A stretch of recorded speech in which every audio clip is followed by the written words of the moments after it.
أعوذ بالله من الشيطان الرجيم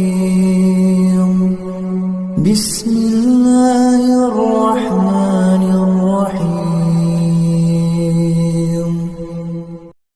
అనంత కరుణామయుడు అపార కృపాశీలుడు అయిన అల్లాహ్ పేరుతో ప్రారంభిస్తున్నాను. మహా ప్రవక్త సల్లల్లాహు అలైహి వసల్లం జీవిత చరిత్ర, పేజీ నెంబర్. ఆ యుద్ధానికి కారణం ఏమిటి అనే విషయంలో 3 కథనాలు వినబడతాయి.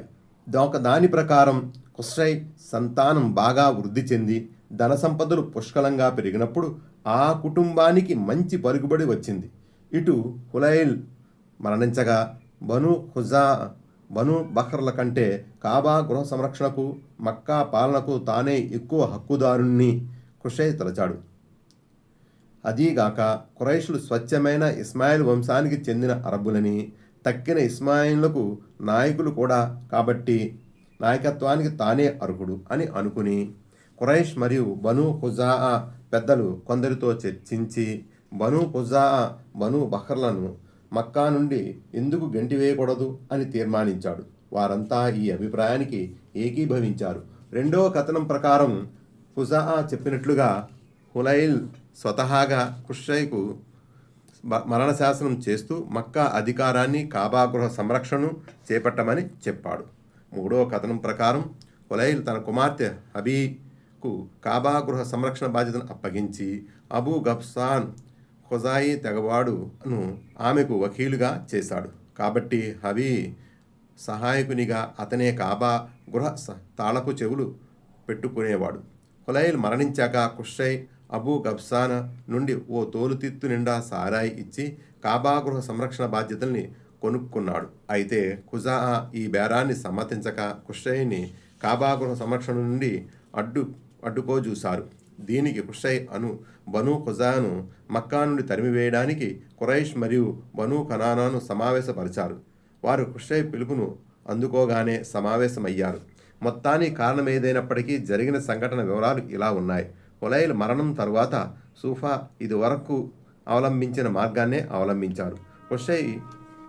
ఖురైష్ మరియు కనాన్కు చెందిన వారిని వెంటబెట్టుకుని ఉక్బా దాపున చేరి ఉన్న వారి దగ్గరకు వచ్చి మీకంటే మేమే ఆ గౌరవానికి అర్హులం అని చెప్పాడు. కానీ సూఫా వారి యుద్ధాన్ని ప్రకటించారు. అయితే ఖుషై వారిని ఓడించి ఆ గౌరవాన్ని వారి నుండి లాక్కున్నాడు. ఈ సందర్భంగా హుజా బను బఖ్రలు ఖుషైకి దూరం కాగా అతడు వారితోనూ యుద్ధానికి కాలు దువ్వాడు. ఇంకేముంది, ఉభయుల నడుమ భీకర యుద్ధం ప్రారంభం అయ్యింది. ఉభయ సైన్యాలు అనేకులు హతమయ్యారు. ఆ తరువాత జరిగిన సంధి సంప్రదింపుల్లో బను బక్ర తెగకు చెందిన ఓ వ్యక్తి యాముర్ బిన్ ఔఫ్ను తీర్పు చెప్పమని ఎన్నుకోవడం జరిగింది.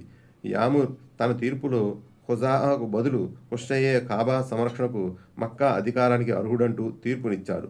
అదే కాకుండా ఆ తీర్పులో ఖుషై ద్వారా జరిగిన రక్తపాతం అంతా వృధాగా పోతుందని, దాన్ని నేను నా కాళ్ల క్రింద వేసి నలిపేస్తున్నానని చెబుతూ ఖుజాఅ మరియు బను బక్ర తెగలు ఎవరినైతే చంపారో దానికి వారు రక్త పరిహారం చెల్లించుకోవాలని, దైవ గృహాన్ని వెంటనే ఖుషైకు చెప్పాలని చెప్పాడు. ఈ తీర్పు వల్ల యామర్ బిరుదు సద్దాక్గా పడిపోయింది. సద్దాక్ అంటే కాళ్ల కింద వేసి నలిపేవాడు అని అర్థం. ఈ తీర్పు ఫలితంగా ఖుషై మరియు ఖురైషులకు మక్కాపై పూర్తి అధికారము, నాయకత్వము లభించాయి. ఖుషై బైతుల్లాహ్ దైవగృహం కాబాకు ధర్మకర్త అయిపోయాడు. ఈ దైవగృహాన్ని సందర్శించడానికి అరేబియా మారుమూల ప్రాంతాల నుండి ప్రజలు రావడం ప్రారంభించారు. మక్కాపై ఖుషై అధికారం సంబంధించిన ఈ సంఘటన క్రీస్తు 500 మధ్య కాలం నాటిది.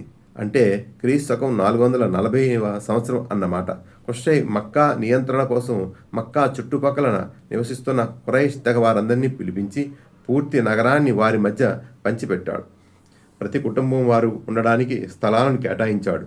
అయితే నిషిద్ధ మాసాలను వెనుక ముందు మార్చేవారైన ఆలే సుఫియాన్, బనీ ఉద్వాన్ మరియు బను ముర్రా బిన్ ఔఫ్ల హోదాలను వారికి దగ్గరే ఉండేటట్లుగా చూశాడు. దీనికి కారణం అతని దృష్టిలో ఇది కూడా ధర్మానికి సంబంధించిన విషయమే.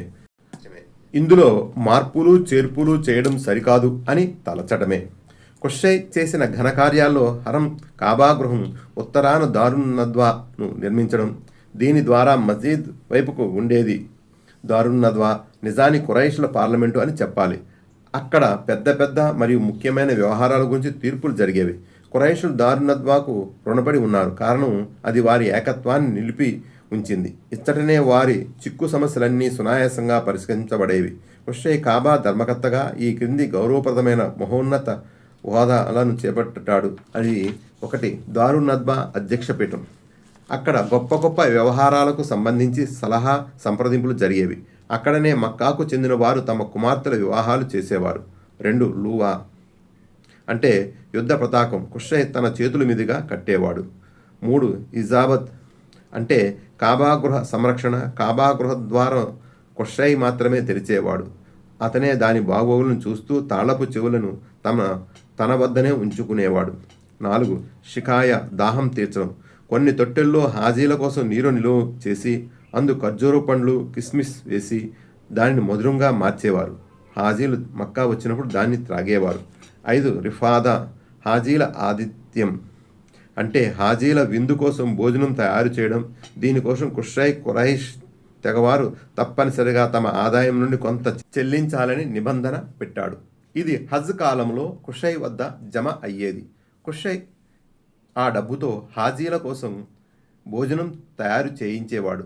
బొత్తిగా డబ్బు లేనివారు లేదా దారి భత్యం లేనివారు ఈ భోజనాన్ని భుజించేవారు. ఈ వాదాలన్నీ ఖుషై వద్దనే ఉండేవి. ఖుషై పెద్ద కుమారుడు అబ్దుద్దార్ అయితే ఇతనికి బదులు అతని రెండో కుమారుడు అబ్దే మునాఫ్ ఖుషై జీవితకాలంలోనే నాయకత్వ లక్షణాలను పొందాడు. అందుకని ఖుషై అబ్దుద్దార్ను ఉద్దేశించి, వీరు గౌరవ ప్రతిపత్తుల్లో నీకంటే మెరుగైనప్పటికీ నేను నిన్ను అంతటి వాణ్ణిగా చేస్తాను అని చెప్పాడు. కాబట్టి ఖుషై తన హోదాలన్నీ అబ్దుద్దార్కు చెందేటట్లు వీలునామా రాయించాడు. అంటే దారున్ నద్వా అధ్యక్ష పదవి, కాబాగృహ సంరక్షణ, లువా, షికియా మరియు రిఫాదాలన్నింటినీ అబ్దుద్దార్కు ఇచ్చివేశాడు. ఏ విషయంలోనూ ఖుషై మాటను వ్యతిరేకించడం కానీ ఆయన ఆదేశాన్ని రద్దు చేయడం కానీ లేకపోవడం. పైగా అతని ప్రతి ఆదేశం తన జీవితంలోనూ మరణాంతరం కూడా అనుసరించడం ధర్మంగా తలచబడేది. కాబట్టే ఖుషై మరణం తర్వాత అతని కుమారులు ఎలాంటి జగడాలు లేకుండా అతని వీలునామాను జవదాటలేదు. అయితే అతని రెండవ కుమారుడు అబ్దే మునాఫ్ చనిపోయిన తర్వాత అతని కుమారులు ఆ హోదాల విషయంలో తమ దాయాదులైన అబ్దుద్దార్ కుమారులతో పేచీకి దిగారు. దీని ఫలితంగా ఖురైష్ 2 వర్గాలుగా చీలిపోవలసి వచ్చింది. ఉభయ వర్గాల నడుమ యుద్ధ వాతావరణం నెలకొన్నప్పుడు వారిలో కొందరు సంధికి పిలుపునివ్వడం, ఆ హోదాలను పరస్పరం పంచుకోవడం జరిగింది. పంపకంలో షికాయ, రిఫాదా హోదాలు బను అబ్దే మునాఫ్కు, దారున్ నద్వా నాయకత్వం లూవా మరియు ఇజాబత్ హోదాలు బను అబ్దుద్దార్ వాటాకు వచ్చాయి. ఆ తర్వాత బను అబ్దే మునాఫ్ తమ వాటాకు వచ్చిన హోదాలను పంచుకోవాల్సిన వారు చీటీలు వేయగా అదృష్టం హాషిం బిన్ అబ్దే మునాఫ్ వరించింది. కాబట్టి హాషిం బిన్ అబ్దే మునాఫ్ తన జీవితాంతం షికాయ, రిఫాదాలకు సంబంధించిన సౌకర్యాలను చూస్తూ వచ్చాడు. హోషిం చనిపోయిన తర్వాత అతని సోదరుడు ముత్తలిబ్ ఆ హోదాలను తన చేతుల్లోకి తీసుకున్నాడు. కానీ ముత్తలిబ్ మరణాంతరం ఆయన సోదరుని కుమారుడు అబ్దుల్ ముతల్లిబ్ బిన్ హాషిం, ఆయనే దైవ ప్రవక్త సల్లల్లాహు అలైహి వసల్లంకు తాత, ఈ హోదాలను నిర్వహించారు.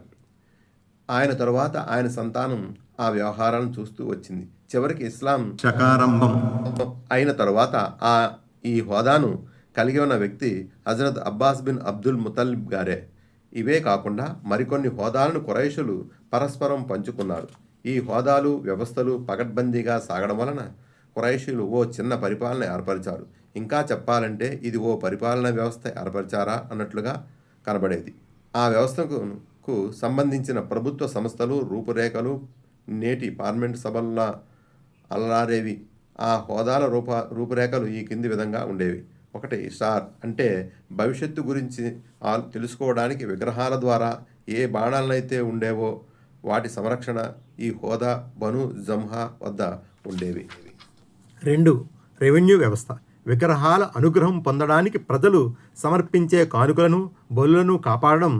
ఇదే కాకుండా జగడాలకు సమస్యలకు తీర్పు చెప్పడం ఈ పని బను హసంకు పడింది. 3 షూరా సలహా సంఘం. ఈ గౌరవం బను అషద్కు దక్కింది. 4 అష్నాక్ అంటే రక్త పరిహారము, జరిమానాలు. ఈ హోదా బను తైమ్ వద్ద ఉండేది. 5 అఖాబత్ అంటే జాతీయ పతాకాన్ని పొంది ఉండడం. ఈ హోదా బను ఉమ్మియా వాటాకు వచ్చింది. 6 కుబా సైనిక క్యాంపు బాగోగులను చూడడం, గుర్రపు రౌతుల నాయకత్వం. ఇది బను మఖ్జూమ్ తెగ వద్ద ఉండేది. 7 సిఫారత్ దౌత్యం. ఈ హోదా బను అద్దీని వర్ణించింది. మిగతా అరబ్బు నాయకత్వాలు. వెనుకటి పుటాల్లో కహ్తానీ, అదనానీ తెగల వలస గురించి చెప్పి ఉన్నాం.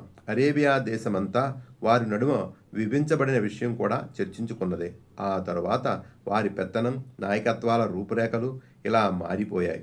ఏ తెగలైతే హీరా నలువైపులా వ్యాపించాయో వారిని హీరా పాలితులుగా, మరే తెగలైతే బాదియాతుషం సిరియాలో స్థిరపడిపోయాయో వారిని గస్టానీ పాలకుల ఆధీనంలో ఉన్నట్లుగా ఖరారు చేయడం జరిగింది.